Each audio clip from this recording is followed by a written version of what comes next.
Hello people, this is Dr. Zek.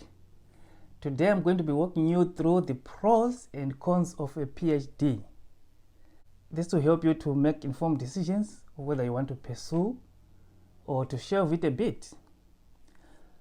I finished my PhD and I've used it to work in New Zealand, Australia and also in Zimbabwe. So I've got some experience of how you can use it to your advantage and also in some instances how that PhD can disadvantage you. So stay tuned and learn from my own personal experience.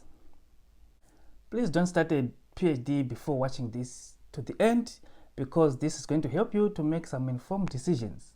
So without wasting time, let's dive straight into it. I'll give you 7 pros and also 7 cons of doing a PhD. 2 sevens clash. Okay. Advantage number 1. There are some careers that require a PhD as a prerequisite to enter into the field. For example, in academics, you require a PhD to be a professor. Of course, you can do some lectureship with a master's only, to some extent with a bachelor's degree, but in most cases, you need a PhD.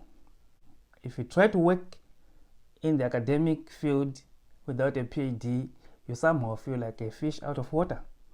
I worked for Plant Research New Zealand and a PhD was required as a prerequisite. So some research institutions require you to have that PhD. Number 2, a PhD makes you a subject matter expert in your field of specialization. That makes you become a go-to person if people require services in your field. This also opens opportunities in consultants, speaking gigs, and also you can be a board member in some institutions, be it government, non-governmental, or private sector. That can also boost your income. Point 3. When you do a PhD, you acquire some specific skills.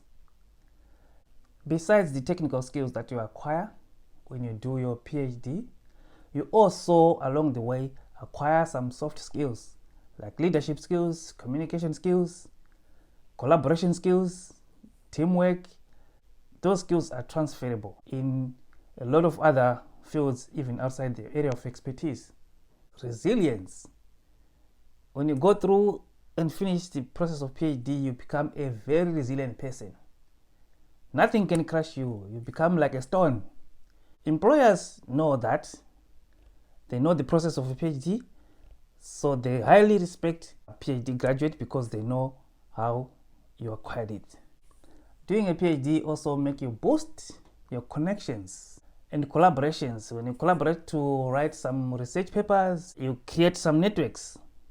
So those networks are very important when you finish. You can use those networks to find a job, to get some business. You can use those networks also in consultancy. I created so many friends when I was doing a PhD. And up to now, those people are still my friends. Credibility. A PhD is a qualification that is highly trusted. And that comes with it a lot of credibility and trust amongst academics, the community, everywhere. Another reason some people do a PhD is just for self-actualization. If you want to reach the highest level of academics, it is a PhD. Some people have got that confusion. They think professorship and postdoctoral fellowships are qualifications. Those are not qualifications. Those are titles. Let's now quickly go to the cons, the disadvantages of a PhD. The major disadvantage of a PhD is the financial aspect. Even if we've got a full scholarship, a PhD will still drain you financially. The opportunity cost of you not having to work full-time job. So a lot of people struggle financially when they're doing a PhD. When you compare it to the income or the extra income that you get after you finish, it might not be even worth it, especially if you pursue academics. Don't do a PhD aiming to become a millionaire. It's not going to happen. I always recommend that when you're doing a PhD or you've finished your PhD, integrate it with entrepreneurship. Boom, you can go far.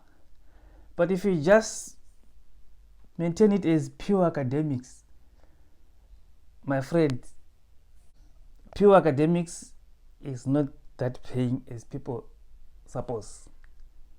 So this is the tip I'm giving you. Disadvantage number 2.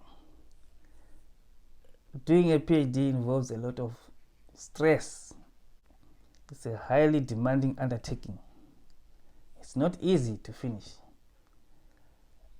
Only 57% of people who do PhD manage to finish within a decade. The rest don't. A decade, I mean 10 years.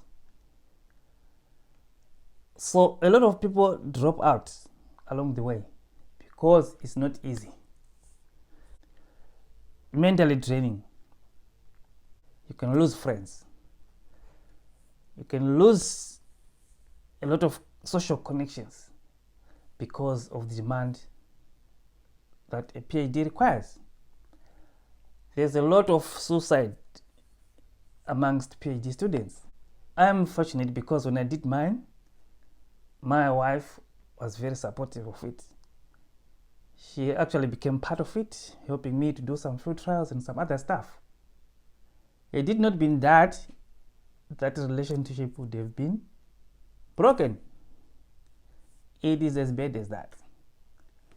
I'm just telling you and sharing with you reality here. Doing a PhD can be a very solitary thing because it is an independent study.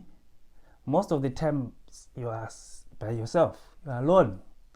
It could be in the laboratory, you are alone. It could be in the field, you are alone. It could be driving somewhere to collect some data, you are alone. That can take a toll on you. So you must be careful, you must prepare for it, because that is going to be happening for 4 years or at least 3 years of solitary confinement. PhD also involves a lot of frustrations. A lot of things can go wrong. You can lose your data. Some experiments might not work. During the whole time you're doing PhD, you can't be certain that you're going to pass, or you can't be certain that you're going to finish when. You're just keeping fingers crossed and praying very hard that whatever you plan is going to work and accept it. If your results don't contribute to the body of knowledge in your area of specialization, there's no PhD, and that can be very frustrating. The other disadvantage is the job opportunities in the academic industry is very limited.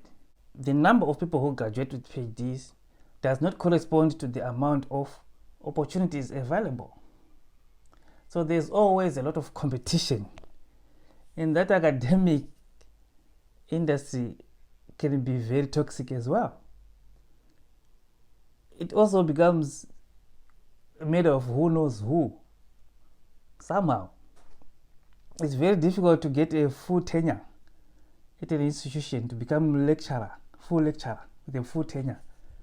It's not easy. You can be an adjunct, you can be a teaching assistant, you can be a fixed term lecturer, but for you to achieve a full tenure in lectureship, professorship, my friend, it's not easy. It's possible, but it's not easy. The other disadvantage is there are a lot of other things that you can do without any financial gain. For example, publishing papers, research papers. It's very difficult to get your paper published in high-rated journals. And when you do it, there's not exactly any financial benefit you get out of it. Some journals give you a few dollars here and there, But most journals don't give anything. They're the ones that benefit from your sweat. So academic writing usually is not that paying, if at all. It is highly taxing, not easy to publish a paper, and you also pay to get published. So I always also advise my peers, my PhD peers, to write your own stuff elsewhere, write somewhere, write something else besides scientific papers. Write books, publish, sell. Write something that you can sell. Write sellable material which you have intellectual property on. Don't just write something and send to journals who don't give you anything in return. You don't eat quotations and citations. What you need is money. In as much as some people might argue that they're just into academics to follow their passion, you don't eat passion. Your family doesn't eat passion. When you die, you must leave something for them. When you leave just that degree, that PhD piece of paper, it's not useful to them. Your family doesn't use the PhD beyond your death. So do something that gives you money, that you can invest in some other things, that you can leave to your spouse, to your children. Your qualifications are useless beyond your death. Become null and void. Throw in the bin. The other disadvantage of a PhD is it might even disadvantage you when you are looking for a job. You could be overqualified. A lot of people miss on some good jobs they want because some employers feel that they are a bit smaller for that qualification. Some roles might be too junior for PhD qualification. Look, I think I've given you most of the major pros and cons of a PhD, the advantages and disadvantages. So it's up to you to pursue it, but you're pursuing it with an informed mind. You know what you're going to encounter when you finish it. Don't say Dr. Zeg didn't tell you. I've told you. I know the list is not exhaustive. There are a lot of other advantages and a lot of other disadvantages, but I've only highlighted to you the major ones.